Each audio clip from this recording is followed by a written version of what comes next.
Assalamualaikum warahmatullahi wabarakatuh. Perkenalkan, nama saya Azizah dengan NPM 2320 4091 8022.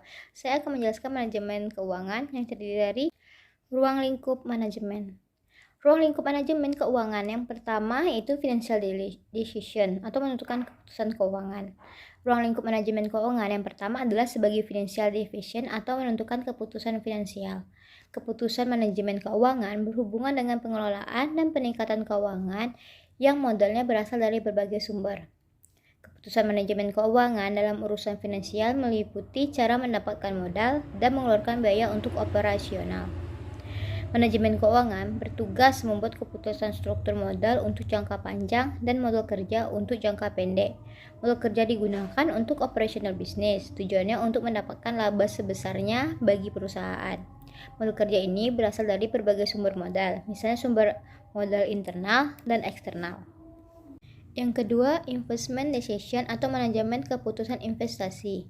Keputusan investasi termasuk dalam investasi dalam aset tetap atau disebut sebagai penganggaran modal. Kegiatan investasi dalam aktiva lancar juga adalah bagian keputusan investasi dalam manajemen keuangan. Kegiatan ini juga bisa disebut sebagai keputusan modal kerja. Keputusan investasi manajemen keuangan berhubungan dengan bagaimana perusahaan memanfaatkan aset untuk mencapai tujuannya. Keputusan investasi manajemen keuangan terdiri dari keputusan jangka pendek dan jangka panjang. Manajemen keuangan dibutuhkan untuk evaluasi risiko, hitungan biaya modal yang diterima perusahaan, dan memperkirakan keuntungan apa yang akan diperoleh oleh perusahaan setelah investasi diterima.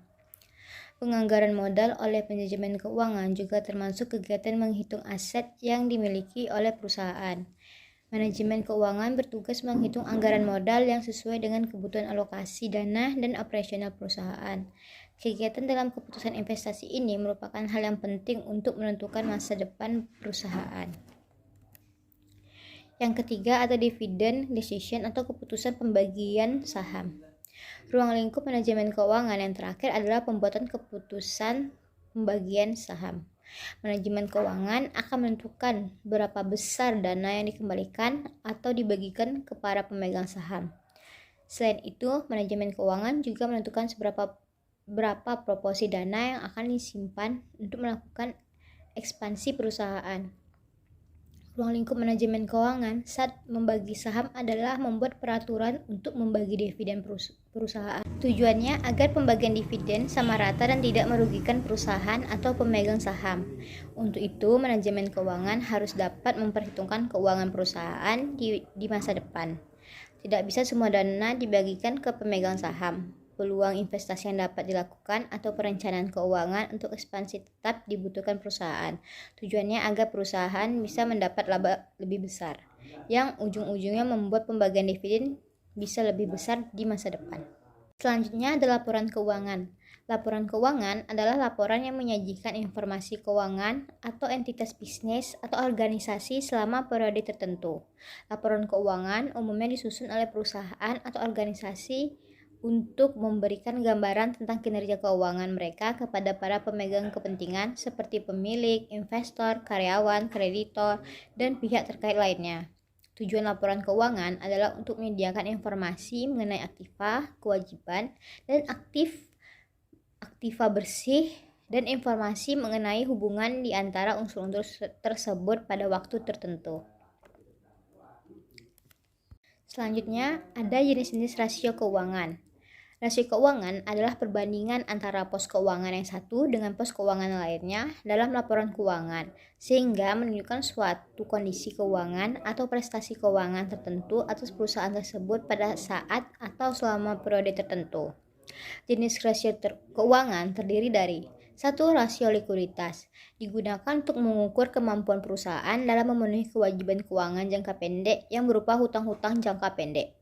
Yang kedua, rasio solvabilitas, digunakan untuk mengukur kemampuan perusahaan untuk memenuhi seluruh kewajibannya baik jangka pendek maupun jangka panjang.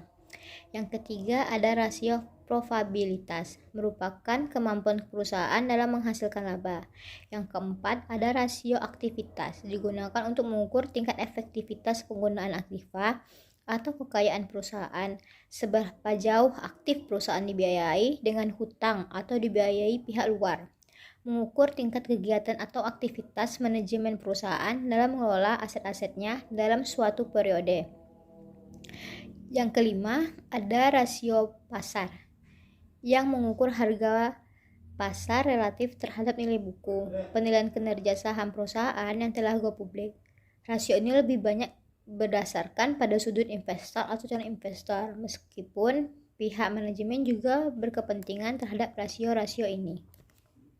Selanjutnya ada break-even point atau BEP. Break-even point adalah posisi di mana perusahaan tidak memperoleh laba dan tidak menderita kerugian. BEP atau titik impas sangat penting bagi manajemen untuk mengambil keputusan untuk menarik produk atau mengembangkan produk atau untuk menutup anak perusahaan yang tidak menguntungkan. Tujuan break-even point adalah untuk mengetahui total biaya yang dikeluarkan demi produksi sejumlah barang, menentukan sisa kapasitas produksi pasca tercapainya BEP, dan mengetahui proyeksi laba atau keuntungan maksimum yang bisa didapatkan. Selanjutnya ada manajemen model kerja. Manajemen model kerja adalah strategi bisnis yang dirancang untuk memastikan bahwa perusahaan beroperasi secara efisien dengan memantau dan menggunakan aset dan liabilitas lancar untuk penggunaan yang paling efektif. Tujuan manajemen modal kerja adalah untuk memungkinkan perusahaan mempertahankan arus kas yang cukup untuk memenuhi biaya operasional jangka pendek dan kewajiban hutang jangka panjang. Selanjutnya ada manajemen piutang. Manajemen piutang merupakan kebijaksanaan pengumpulan piutang dan pengambilan keputusan pemberian kredit. Piutang merupakan aktiva atau kekayaan perusahaan yang timbul sebagai akibat dilakukan penjualan kredit. Tujuan manajemen piutang adalah untuk membantu meningkatkan arus kas, mengurangi kerugian yang timbul akibat kredit macet, peningkatan kepuasan pelanggan, dan meningkatkan volume penjualan. Selanjutnya ada manajemen kas. Manajemen kas merupakan salah satu bagian dari manajemen keuangan yang mengelola kas perusahaan dalam jenis jangka waktu investasi untuk menghasilkan laba. Kegiatan pengelolaan kas di dalam manajemen kas berkaitan dengan pemasukan dan pengeluaran kas. Tujuan manajemen kas adalah agar suatu pemerintahan mampu mendanai pengeluaran tepat waktu dan tepat jumlah serta mampu membayar seluruh kewajibannya ketika jatuh tempo. Tujuan lain dari manajemen kas adalah efisiensi biaya dan meminimalisasi risiko. Selanjutnya, manajemen persediaan. Manajemen persediaan merupakan kegiatan perencanaan dan pengendalian persediaan barang dalam rangka memenuhi prioritas bersaing perusahaan terhadap permintaan konsumen. Tujuan manajemen persediaan adalah untuk mengelola persediaan barang dengan efisien dan efektif, sehingga bisa membantu meningkatkan efisiensi operasional bisnis serta memberikan keuntungan finansial. Selanjutnya, ada pembiayaan jangka pendek. Pembiayaan jangka pendek merupakan pendanaan yang harus dilunasi dalam waktu yang cepat, biasanya dalam tempo kurang dari 1 tahun. Sumber dana jangka pendek digunakan untuk memenuhi kebutuhan jangka pendek perusahaan, seperti kegiatan rutin operasional perusahaan. Tujuan pembiayaan jangka pendek untuk memenuhi kebutuhan modal kerja dalam jangka waktu pendek 6 bulan dan 12 bulan. Sekian dari saya, apabila ada kesalahan mohon dimaafkan.